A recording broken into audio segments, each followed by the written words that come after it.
Well, if you've been living under a rock for the last 18 to 24 months, the Arizona Cardinals, they're not very good. Now to most, that was to be expected, considering the new regime spent the last 6 months gutting this franchise down to the studs. DeAndre Hopkins, see you later. Isaiah Simmons, take a walk. Colt McCoy, enjoy retirement. Head coach Jonathan Gannon and GM Monty Ossenford, like they should, are instilling their own imprint and culture to this struggling franchise. They are feverishly working to determine what works and what doesn't with what was left behind in the bargain bin by their predecessors. See, this season, it was never about splash moves, bloated contracts. Ex-GM Steve Keim had done enough of that to go around. 2023 was and is all about clarity. Clarity in the secondary, clarity at pass rusher, clarity up front on the offensive line, and clarity at quarterback with Kyler Murray.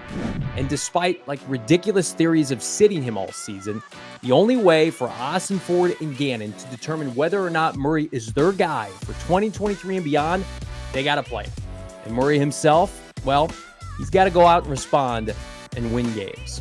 I'm Johnny Venerable, and this is PHNX Cardinals Johnny on the Spot.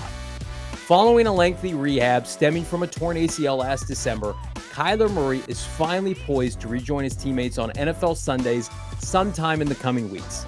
Now, we don't know definitively what game it will be, but what we do know is at present time, the Cardinals are at 1-6 and currently hold the number 2 pick in the 2024 NFL Draft. Barring something unforeseen, if Kyler Murray hopes to be back in the desert in 2024, he's got to do his best to get he and his Cardinal teammates up out of that spot.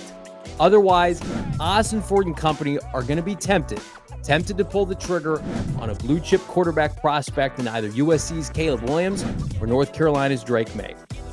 Again, if you want to sit here and argue the short-sightedness of forcing a franchise quarterback coming off major injury that he now has 8 to 10 games to prove himself, I'm not going to disagree with you. In fact, I'm here for it. It's unprecedented and frankly a little bit ridiculous. Put me firmly in the camp that owner Michael Bidwell and Steve Keim and Cliff Kingsbury, they all played a role in hampering Murray's development. Hell, I think most would argue and agree with the fact that Kyler Murray succeeded despite this franchise at times. And now he's on trial run despite signing a lengthy contract extension 15 months ago.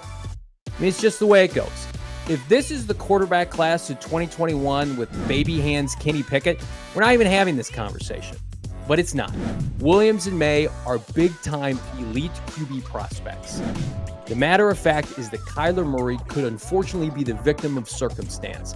The people that drafted and extended him outside of Bidwell are gone.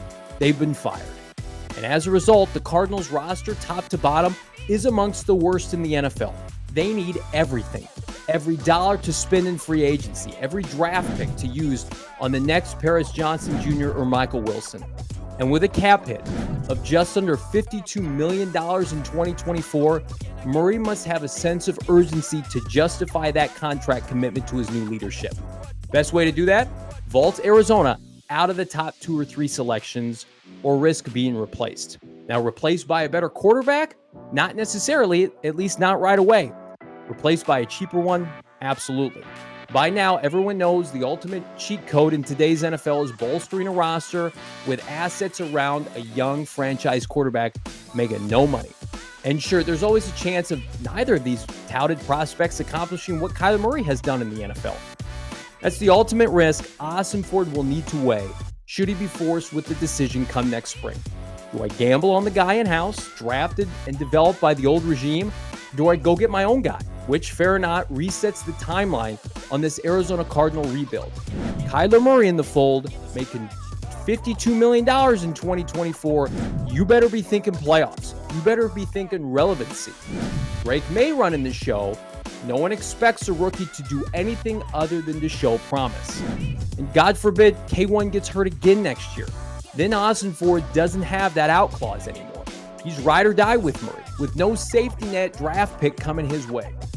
At the end of the day, I know and believe that Ossenford and Gannon have been thoroughly impressed with what Kyler Murray has done en route to this return.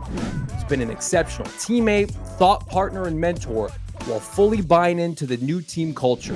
And for what it's worth, Gannon himself feels good about the prospect of finally notching some more wins once Murray's back under center. Like, hell, the Cardinals are probably out of the QB sweepstakes already had K1 started the season healthy and ready to go. How many wins would they have by now? 3? 4? But that time is gone. It's lost. It's over. And with each passing week, the losses only continue to mount with Josh Dobbs at the helm, which means from the moment Kyler Murray re-enters the starting lineup for this team, the clock will begin ticking toward next April, ticking toward a younger, cheaper, healthier option. And the only way Kyler Murray can stop that, can stop time, is holding the key to emerge as the Cardinals franchise quarterback of the future.